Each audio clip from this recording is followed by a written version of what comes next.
Assalamualaikum warahmatullahi wabarakatuh. Alhamdulillah, pada kesempatan ini kita akan mempelajari tentang teks deskripsi. Nah, apa itu teks deskripsi? Ya, kata deskripsi berasal dari bahasa Inggris yang berarti menggambarkan atau melukiskan.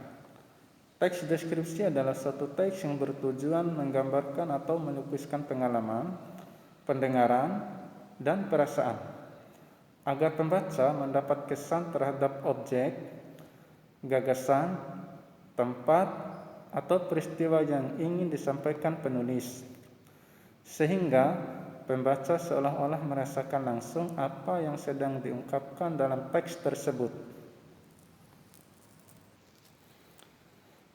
Oleh karena itu, dengan membaca teks deskripsi, pembaca dibuat seakan-akan melihat, mendengar, merasakan, bahkan terlibat dalam uraian penulis.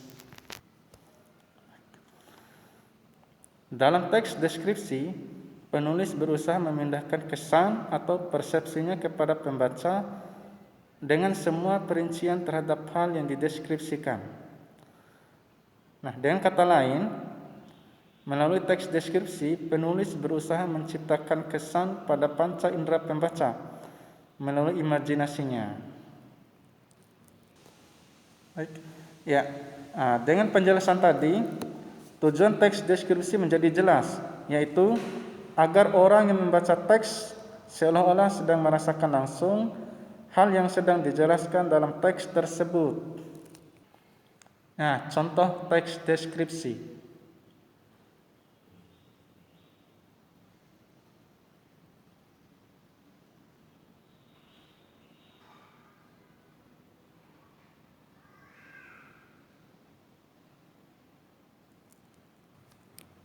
Ya, sekarang ciri-ciri teks deskripsi. Yang pertama, menggambarkan atau melukiskan sesuatu dengan sejelas-jelasnya. Yang kedua, melibatkan kesan indera. Yang ketiga, membuat pembaca atau pendengar merasakan sendiri atau mengalami sendiri.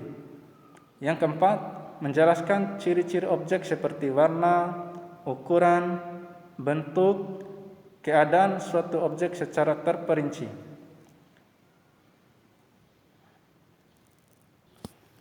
Ya, berikutnya jenis-jenis paragraf deskriptif. Nah, secara umum paragraf deskripsi dibagi menjadi 3 jenis. Yang pertama, paragraf deskripsi spasial. Paragraf ini dibuat berdasarkan ruang dan waktu. Artinya, dalam paragraf ini kalian bisa menjelaskan suatu ruangan dari berbagai penjuru, luar, dalam, atas, atau bahkan bawah. Kalian bisa menjelaskan keadaan ruang apakah gelap, terang, bersih, rapi, kotor, dan sebagainya. Selain keadaan ruangan, kalian juga bisa menggambarkan apa saja yang ada di ruangan tersebut, mulai dari jenis-jenis benda di dalam ruangan hingga tata letaknya. Nah, intinya kalian harus bisa menjelaskan ruangan dan isinya tersebut dengan spesifik hingga pembaca merasa seolah-olah mereka tahu dan kenal isi ruangan tersebut atau ikut hadir dalam ruangan tersebut. Yang kedua, paragraf deskripsi objektif. Sesuai dengan kata objektif, paragraf deskripsi objektif ini merupakan teks yang berisi gambaran suatu secara objektif atau apa adanya. Nah, intinya penulis tidak lagi menambahkan opini atau pendapat pribadinya untuk melengkapi paragraf ini. Nah, yang ketiga, paragraf deskripsi subjektif. Nah, kalau yang satu ini, paragraf subjektif adalah kebalikan dari paragraf deskripsi objektif. Nah, paragraf deskripsi subjektif ini justru mengharuskan penulis untuk menggambarkan keadaan sesuai apa yang dilihat dan dirasakan penulis secara subjektif. Dengan kata lain, penulis sangat boleh untuk menulis pendapat atau opini pribadinya dalam menjelaskan sesuatu. Nah, ini adalah contoh paragraf deskripsi spasial.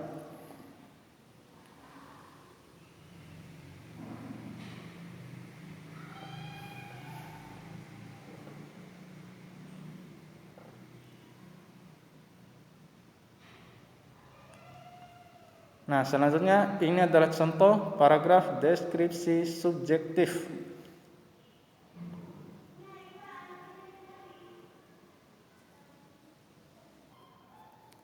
Nah, setelah adik-adik menonton video ini dan belajar tentang pengertian dan ciri-cirinya, semoga bisa memahaminya.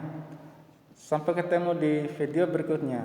Assalamualaikum warahmatullahi wabarakatuh.